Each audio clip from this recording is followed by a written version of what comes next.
오늘은 방송 시작에 앞서 출향파를 잘 모르거나 출향파가 HLB 안티라고 생각하는 분들께 HLB를 바라보는 출향파의 입장을 잠시 설명드리고 방송을 진행하겠습니다. 일반적으로 사람들은 듣고 싶은 말만 들으려 하는 경향이 있습니다. 특히 주식 투자를 하다 보면 내가 믿고 보유한 종목에 대한 비판적인 시각을 수용하기가 쉽지 않습니다. 특히 한국 사람들이 정도가 심한 편이라고 할 수 있는데, 선진 증시에서는 흔하게 볼 수 있는 매도 리포트가 국내에서는 구경하기 어려운 이유는 비판적인 시각에 과도하게 적대감을 드러내기 때문일 것입니다. 출향파는 HLB의 오랜 주주이지만 진회장에 대한 문제나 파이프라인과 관련해서 과장되거나 과도한 기대감에 대해서는 팩트체크를 통해서 문제 제기를 해오고 있었습니다. 627과 216과 관련해서는 진회장이 직접 했던 발언을 근거로 문제점을 지적했으며, 나노코박스 때는 베트남 행정의 비리로 우려감을 표명했고, 리보세라닙 특허권 양수도 때에는 큰 의미가 없음을 말씀드렸습니다. 역사적인 가남 1차 최종 데이터가 나왔을 때는 소라페닙과의 대조가 중요한 게 아니라 현재 대세를 이루고 있는 경쟁약물과 비교해야 된다고 강조하며 PFS와 부작용 데이터에 우려감을 표명했습니다. 캄넬리주맙과 리보세라닙이 임상을 시작할 때는 소라페닙이 당대 최고의 가남 1차 치료제였기에 비교 대상이 되었지만, 임상을 진행하는 사이에 티센트릭과 아바스틴으로 대세가 바뀌었기 때문입니다. HLB의 최종 목표가를 정하기 위해서는 가남 1차 같은 HLB의 핵심 파이프라인의 가치를 객관적으로 분석하고 검증하려는 노력이 필요할 것입니다. 그렇지 않고 긍정적인 면만 부각해서 주주들을 현혹하는 유튜버나 블로거에 과도하게 몰입한다면 2019년 10월 24일 같은 역사적 최고점은 그저 신기루에 불과하게 될 것입니다. 이 정도면 출향파를 잘못 알고 계셨던 분들이 조금 오해가 풀렸을 것으로 기대하겠습니다. 지난주에 예고한 출향파의 시황 방송은 HLB뿐만 아니라 글로벌 시황과 추천 종목 브리핑이 포함될 예정입니다. 직관적인 그래프를 통하여 다양한 이슈를 이해하기 쉽게 분석해드릴 예정이기에 누구나 쉽게 증시 동향을 파악할 수 있게 될 것입니다. 출향파는 무료 추천 종목의 높은 수익률을 통해서 출향파 매매 시스템의 통계적 유의성을 검증해드리고 있습니다. 매일 장전에는 텔레그램에서 글로벌 주요 이슈와 시황을 코멘트했었는데, 이러한 정보들이 집약된 방송이라고 이해하시면 되겠습니다. 출향파 마감 시황 방송을 매일 듣는 것만으로 글로벌 증시 동향 파악은 물론이며 핫한 섹터와 출향파 최선 호주에 대한 힌트를 얻게 될 것입니다. 다만 영상의 퀄리티를 위해 첫 방송은 예고한 것보다 조금 지연되었다는 점을 말씀드립니다. 본격적인 HLB 분석 방송에 앞서 오늘은 PSMC 인수가 HLB 주가에 미칠 영향을 조금 다른 시각으로 분석해 보겠습니다. PSMC는 2월 1일 장시장 몇 분 만에 상한가에 안착하였으며 이후 3연상을 기록하였고, 오늘도 14%가 넘는 고공행진을 하고 있습니다. 이런 걸 보고 있는 HLB 주주들은 상대적인 박탈감을 느낀 분들이 많았을 것입니다. 외형적으로만 판단한다면 HLB 주주들이 피땀을 모아 유상증자를 해줬더니 그 돈으로 PSMC 주주들한테 잔치를 벌려준 꼴이 되었으니 말입니다. 저 또한 진 회장의 평소 행태를 부정적으로 평가하고 있기에 기분이 좋을 리가 없지만, 그렇다고 너무 우라가 치밀 필요도 없다는 게 오늘 방송의 취지입니다. HLB는 도대체 왜 PSMC를 인수한 것일까요? PSMC의 제3자 배정 유상증자에 참여한 HLB그룹은 HLB 130억을 포함하여 그룹 합산 총 250억을 투자했습니다.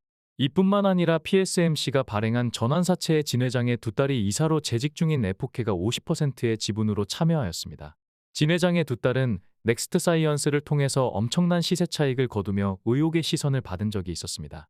단기에 엄청난 시세 차익을 챙긴 이들이 HLB 회장의 딸들이기에 의혹의 시선을 받는 것은 너무나 당연할 것입니다. 이러한 상황이기 때문에 진 회장 일가나 진 회장 지인들이 PSMC 인수 과정에 개입하고 차익을 챙겼을 수도 있다는 일각의 주장은 어느 정도 개연성이 있다고 생각하고 있습니다. 이처럼 HLB그룹은 제3자 배정 유상증자와 전환사채를 통해서 PSMC에 300억을 투자하였으며 지분 28.25%를 확보하여 최대 주주로 올라섰다고 밝혔습니다. 이로써 PSMC는 HLB의 계열사로 등극하였으며 연일 상한가를 기록하면서 노터스 사태의 재판이 아니냐는 우려도 낳고 있습니다. 전환사채 콜옵션 조항에는 브라이언 킴이 눈에 띄는데 HLB의 자회사인 베리스모의 대표이사입니다. 리픽싱을 적용한다면 최대 13.88%의 지분을 콜옵션으로 취득할 수 있는 권리를 확보하였으며, 전환사채 이외에서도 최대 4.28%의 지분을 취득할 수 있는 권리를 확보하였습니다. 이 때문에 이번 PSMC 인수를 베리스모의 우회 상장을 위한 포석이라고 평가하는 분위기도 적지 않습니다. 3연상 이후 추가 상승으로 연일 축제 분위기인 PSMC 주주들은 콜옵션 조항이 내심 부담으로 작용할 수 있을 것입니다. 지금부터는 사측이 밝힌 PSMC 인수 배경을 확인해보고 출향파의 의견을 첨부해보겠습니다. 신약 파이프라인 확장에 필요한 개발 자금 확보를 위해 여러 계열사가 공동으로 비용을 분담하여 유동성 강화와 리스크 분산 전략을 시행하려는 목적이다. 그룹 내 주요 파이프라인인 차세대 카티나 세포치료제 개발을 위해 지속적인 자금 투여가 요구되는 만큼 안정적 사업 구조를 확보한 PSMC를 통해 신약 개발을 지원한다는 계획이다.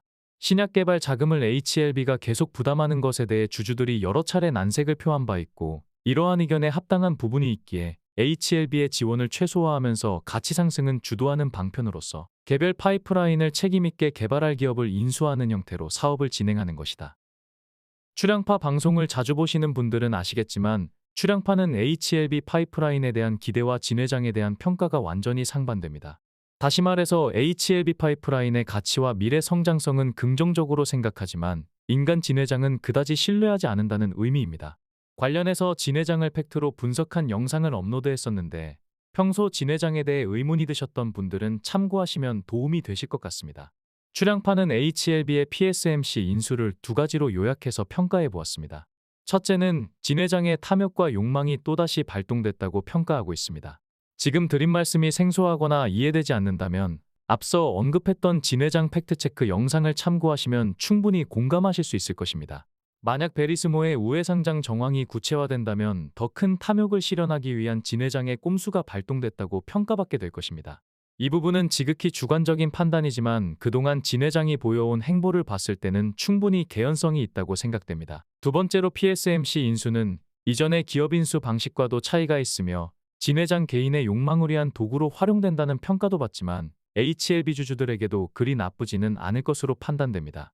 신약 개발 자금을 PSMC 인수를 통해 해결하겠다라고 하는 사측의 주장은 HLB 주주들의 유상 자금으로 진회장 일가나 PSMC 주주들만 좋은 일 시켜줬다는 비판에 대한 궁색한 변명으로 보이기도 하지만, 만약 사측이 주장한 대로 베리스모의 임상 자금을 조달하기 위한 창구로 PSMC가 적극 활용된다면 이 부분은 HLB 부담을 완화시켜주기 때문에 긍정적으로 평가할 수 있기 때문입니다. PSMC의 재무 상태로 보아서는 안정적인 사업 구조를 확보했다는 사측의 주장에 동의할 수 없지만 베리스모에 들어갈 임상 비용은 PSMC를 자금 조달 창구로 활용하여 충분히 커버할 수 있다고 평가할 수 있을 것입니다. 오늘은 가볍게 HLB의 PSMC 인수 이유와 그 이면을 언급해 보았습니다. 앞으로는 HLB 관련 이슈가 발생한다면 상세히 분석해서 적극적으로 영상을 업로드할 예정입니다. 또한 앞서 말씀드린 대로 이번 주부터 진행되는 마감 시황 방송에서는 올해의 종목으로 HLB를 선정하여 매일 차트 분석을 진행할 예정입니다. 출향파는 공개적인 방송에서는 차트 분석을 거의 하지 않는 편입니다. 지난 20여 년간 통계적 유의성을 확보한 출향파의 차트 이론을 불특정 다수가 보는 공간에서 무상으로 공개하기에는 출향파 차트 이론의 가치가 너무 크다고 자평하고 있기 때문입니다. 출향파의 이런 발언이 와닿지 않거나 신뢰하기 어렵다면 최근에 무료로 추천했던 종목들의 정교한 매매 타점을 보시면 생각이 달라지시게 될 것입니다.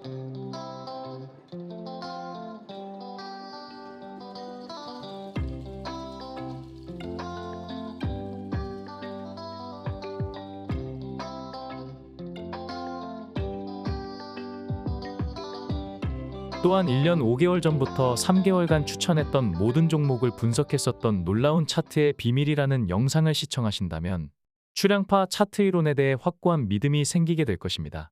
최근에 무료로 추천한 영상은 물론이고 과거에 추천했던 영상들도 하나도 빠짐없이 출향파 유튜브 채널에 그대로 남아 있습니다. 마음만 먹는다면 언제든지 출향파가 추천한 시점과 매도한 시점을 확인하실 수 있기에 출향파 차트 이론을 검증하실 수 있습니다. 출향파는 팩트체크 방송을 겸하고 있기도 한데 최근 팩트체크 방송을 준비하기 위해서 유튜브 주식 방송을 50여 개 정도 분석해 보았습니다. 그런데 통계적 유의성이 없는 차트 이론이 아무런 검증 없이 유튜버의 일방적인 주장으로 유통되고 있다는 것을 다수 확인하였습니다.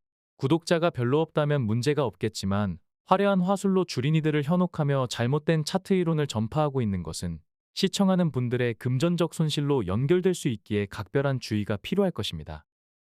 다음은 출향파 최고가 매매 기법과 HTS 차트 설정과 관련 이벤트에 대한 안내사항입니다. 많은 분들이 참석하셨지만 오답을 제출하거나 구독과 댓글을 작성하지 않는 분들도 적지 않게 있었습니다. 이벤트 내용에 부합되지 않는다고 판단되시는 분들은 다시 한번 방송 내용을 확인하시기 바라겠습니다. 이번 주까지 추가로 이벤트 안내를 진행할 예정이며 약속드린 출향파의 역사적 최고가 매매 기법과 HTS 설정 방법은 주말에 일괄적으로 이메일로 전송할 예정입니다. 이상으로 금일 방송을 마치겠습니다.